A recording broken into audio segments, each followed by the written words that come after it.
राहुल, तुम्हारे दो प्यार, एक इटली एक मोदी। तुम 50+ हो गए। ये यार यार की बात मत करो, अकेले मत गुजारो।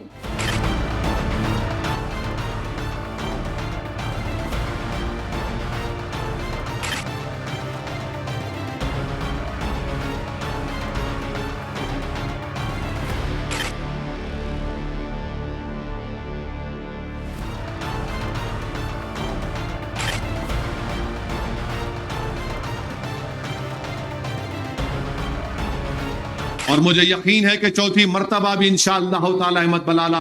मुखालिफिन के पास यही चीज छुपती है, ये कौन है जो लीडर बन रहा है। मुखालिफत इसी बुनियाद पर की जाती है, चाहे कांग्रेस हो या आरएसएस हो। वो हरगिज ये नहीं चाहते कि आप या अकलियतें लीडरशिप के पोजीशन में आ जाए।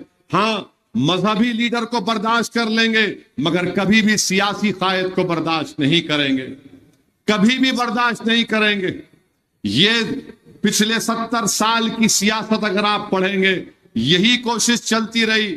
इसीलिए आज आप देखते हैं कि 40 साल हो गए, गुजरात से एक मुस्लिम एमपी नहीं बन सका। 40 साल हो गए। इम्तियाज जलील से मुखालिफत क्यों? क्योंकि इम्तियाज जलील ने 19 साल के शिवसेना के एमपी को हराया तो मजलिस बी टीम हो गई। 19 साल के मजलिस ने बिहार में जाकर 5 एमएलए जीते तो मजलिस वोट कटवा हो गई।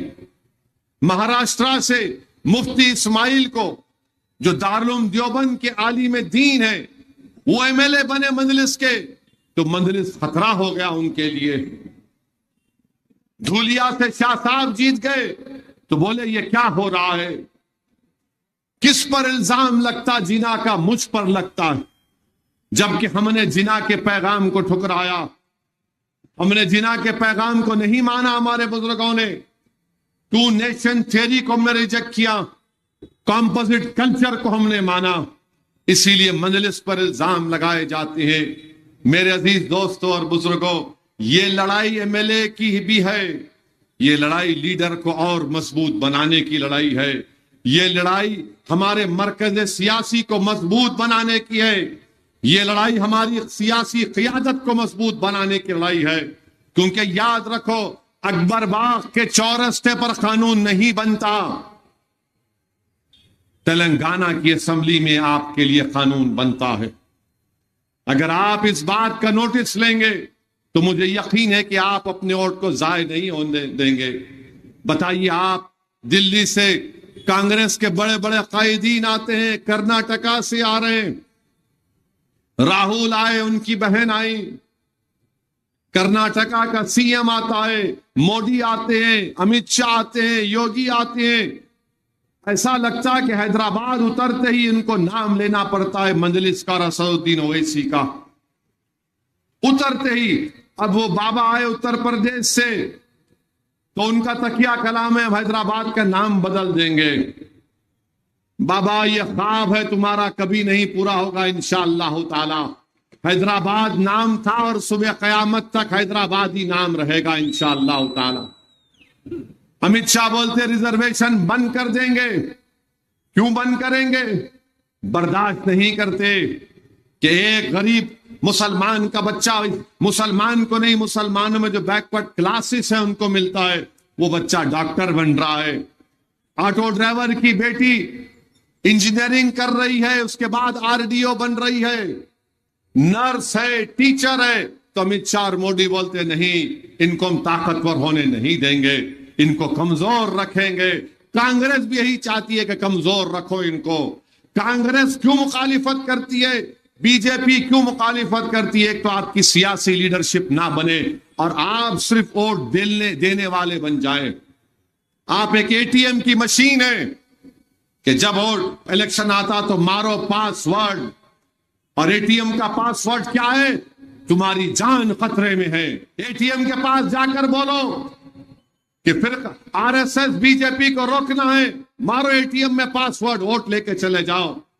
मेरे भाई, 2014 से जब से बीजेपी की हुकूमत बनी है, अगर 2 बार मोदी वजीर आजम बने तो इसका जिम्मेदार ये गांधी परिवार और कांग्रेस पार्टी है। तुम असदुद्दीन ओवैसी पर झूठे इल्जाम तो लगा सकते, मगर सच्चाई है कि तुम्हारी नाहेली, तुम्हारी सियासी ना तजुर्बेकारी की वजह से मोदी वजीर आजम बन गया। 500 सीट पर मुकाबला आप करते हैं, 45 और 55 आप जीतते हैं। और बेशर्मी की हद यह है कि जो जमात 3 पार्लियामेंट की सीट लड़ती है तुम उस पर इल्जाम लगाते। हैदराबाद हमने हराया बीजेपी को, औरंगाबाद मंजलिस ने हराया शिवसेना को, किशनगंज की सीट हम 3 लाख वोट लिए, 1 सीट जीती पूरे बिहार में गठबंधन, वो अख्तरुल ईमान मेरे एमएलए और सदर के सामने।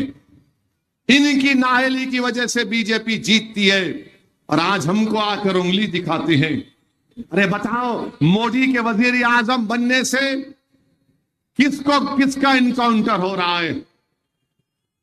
किसकी बेटियों के सर पे से हिजाब खींचा जा रहा है? किसके घर पर बुलडोजर चलाया जा रहा है? किसके बच्चों को जेल में डाला जा रहा है? किस बुजुर्गों की दाढ़ियों को खींचा जा रहा है? किसको ट्रेन में नाम पूछकर गोलियां मारी जा रही? बताओ, क्या राहुल गांधी का घर उठाओ? क्या ये कांग्रेस के कायदीन को गोलियां मारी गई? क्या इनकी बेटियों के सर से हिजाब खींचा गया? नहीं, मेरा वजूद खतरे में आ गया इन लोगों की नाअहली की वजह से। मेरे भाई, ये क़यादत है आपकी यहां पर। मैं आज नहीं हूं, कल मर जाऊंगा, आप भी नहीं रहेंगे, मगर जमात तो रहेगी ना।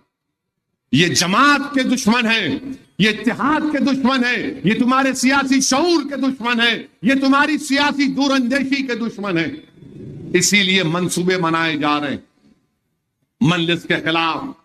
और फिर आखिर में मैं ये कहना चाहूंगा कि बहुत से लोग, हाँ, राहुल गांधी हमको बोल दिए कि वो मोदी के 2 यार ओवैसी और केसीआर। राहुल गांधी, याद रखो, हमारे हैदराबाद में बुजुर्ग बोलते बच्चों को, जब बच्चा शरीर हो जाता, मैंने अदब के दायरे में रह के बोल रहा हूं, मैं ज़ाब्ते अखलाक के दायरे में रहकर कह रहा हूं, बुजुर्ग बोलते बच्चे को, बेटा ये उम्र नहीं है दीवार कूदने की, छत डाल ले। देखो पूरे बुजुर्ग मुस्कुरा रहे, समझ गए उन्होंने मैं क्या बोल रहा हूं। तुम 50 प्लस हो गए, ये यार यार की बात मत करो, अकेले मत गुजारो। अकेलापन इंसान को बहुत बुरे ख्यालात लेके आता।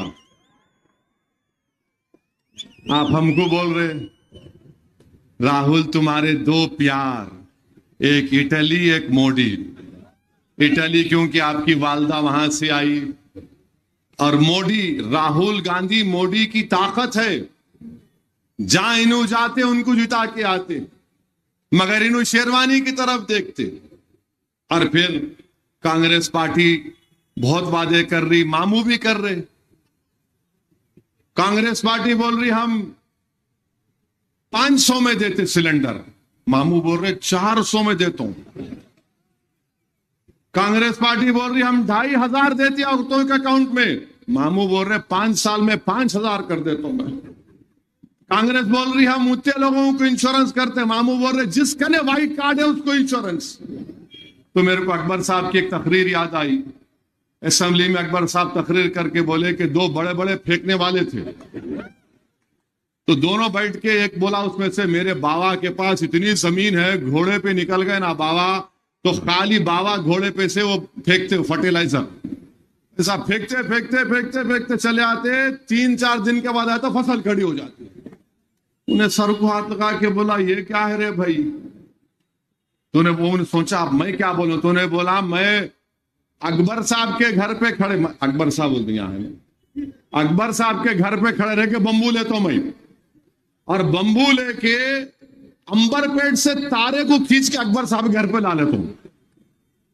कहीं को नहीं, हमारे बाबा का मूड ऑफ था। तो तूने पूछा वो जो बंबू कहां रखते हो? बोला तेरे बाप की जमीन में।